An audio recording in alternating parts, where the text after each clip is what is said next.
নমস্কার বন্ধুরা, আমি অনিন্দিতা। আমি আজকে আপনাদেরকে জানাবো বাড়িতে কিভাবে খুব সহজ পদ্ধতিতে জগন্নাথ দেবের স্নানযাত্রা এই উৎসবটি পালন করবেন।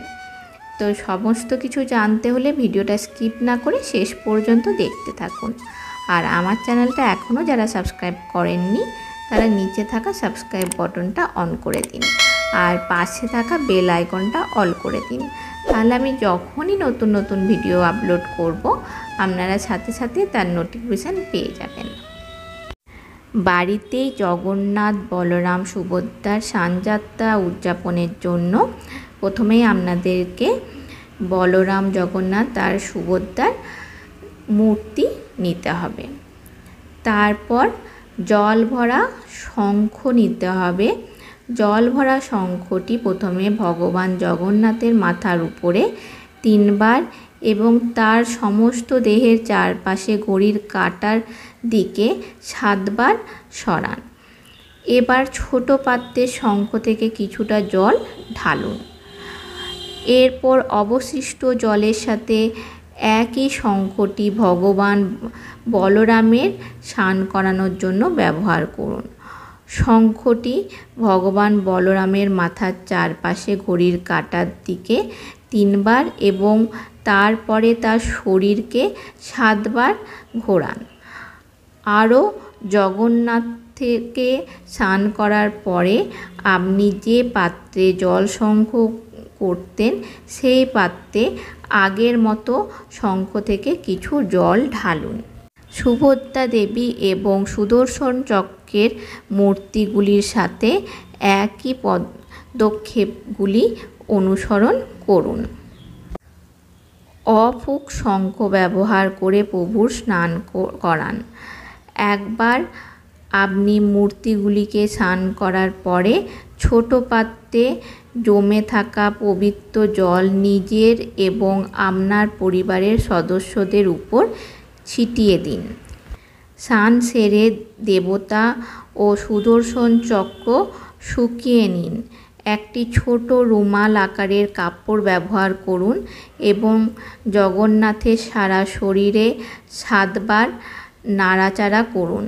ভগবান বলরাম, সুভদ্রা দেবী এবং সুদর্শন চক্রের সাথেও একই জিনিস অনুসরণ করুন। জগন্নাথ দেবের শরীরের চারপাশে 7 বার ঘড়ির কাঁটার মতো ফুলের থালাটি ঘোরান।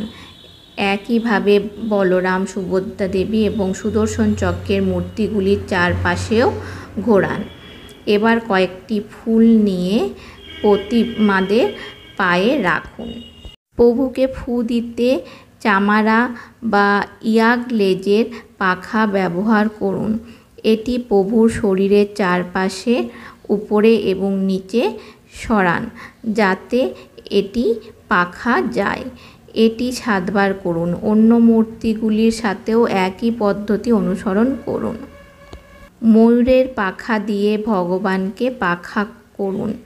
যেভাবে তুমি চামড় দিয়ে মূর্তিগুলোকে পাখা দিয়েছ, প্রভুর সমস্ত শরীরে 7 বার পাখা দিন। এছাড়াও ভগবান জগন্নাথের জন্য বিশেষ প্রার্থনা করুন। ভগবান জগন্নাথের পুজো করার সময় হরে কৃষ্ণ কীর্তন গান।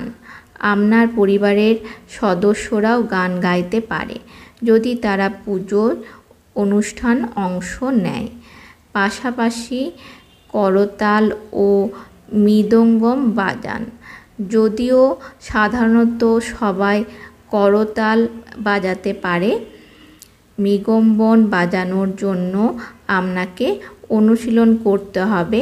যেহেতু ভগবান কৃষ্ণ ভগবান জগন্নাথের অন্য রূপ, তাই আপনি হরে কৃষ্ণ কীর্তনও গাইতে পারেন। চরম যত্ন এবং ভক্তি সহকারে প্রভুর উপাসনা করা নিশ্চিত করুন। এটি কেবল আপনার জন্য একটি অনুষ্ঠান হওয়া উচিত নয়, কারণ উপাসনা আপনাকে দেবতাদের বাড়িতে স্বাগত জানানোর জন্য সংযুক্ত করে।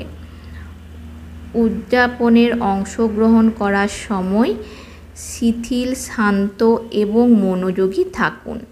আপনার ঘরকে একটি পবিত্র স্থানে পরিণত করতে এবং ঘরে ভালো শক্তি এবং সুখী সম্পদ আনতে প্রতিদিন তাদের ভালোবাসা এবং যত্ন সহকারে পুজো করুন। আমার এই ভিডিওটা যদি আপনাদের ভালো লেগে থাকে নিচে থাকা কমেন্ট বক্সে অবশ্যই কমেন্ট করে জানাবেন কেমন লাগলো। আর আমি এর আগেও একটা ভিডিও দিয়েছি এবছর কবে প্রভু জগন্নাথের স্নানযাত্রা পালিত হচ্ছে, তার মাহাত্ম্য কী সমস্ত ডিটেলসে বলা আছে, সেখান থেকে আপনারা ভিডিওটা দেখে নিতে পারেন আমার চ্যানেলে গিয়ে। সকলে ভালো থাকবেন, সুস্থ থাকবেন।